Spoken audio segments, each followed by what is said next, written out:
What's up, good people? Sociologist Ray here. I want to talk about perfection, being perfect. Something that a lot of people like to strive for, but it pretty much eludes all of us. And even at times when people say we are perfect, we're not really perfect. We're just better than other people.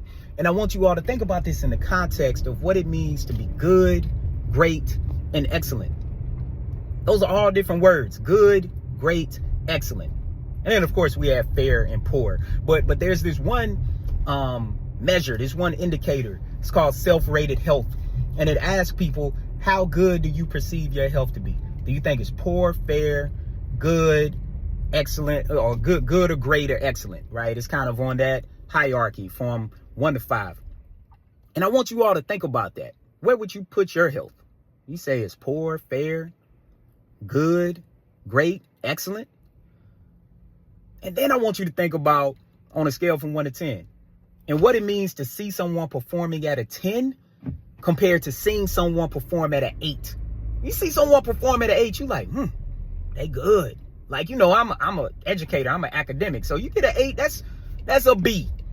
Actually, if you get an 80, that's a B minus, right? If you get an 85, that's a solid B. But when you see someone that's operating at the 10 level, whoo, whole different ball game. When you see a really good athlete play and then you see a great to excellent athlete play against them, it's like watching a wide receiver go up against a DB. It's like watching a defender trying to guard an amazing point guard or shooting guard.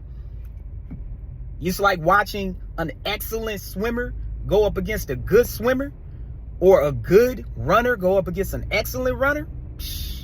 Look, you start to see distance. You start to see distance. So for people operating at the good range, you are 8. What are you going to do to get up to that 9 to 10? Because that's the next level for you. That's the next level for you. How do you get to a 9? How do you get to an 8.5 consistently?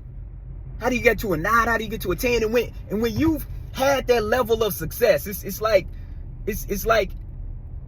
when they say in this movie, success took a shot at you, right? And for those of you that like Nas and Jay-Z, like Jay-Z, you know, he pulled on that line in the movie about Frank Lucas that Denzel Washington was playing.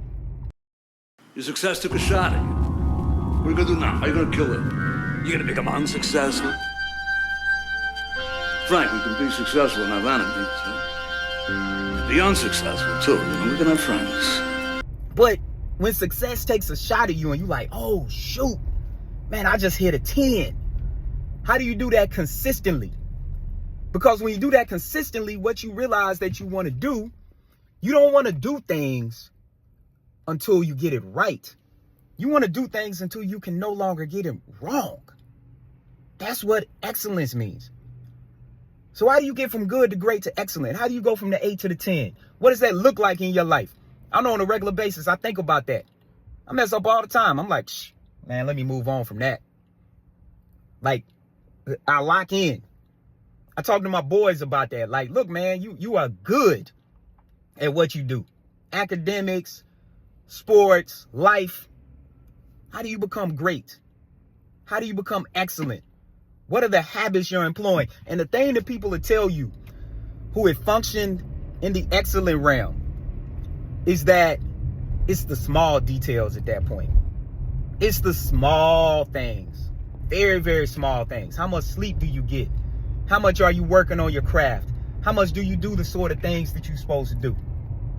So look, go from good to great to excellent and change your life. So look, as always, conversations matter like Black Lives and books. I hope this has sparked one.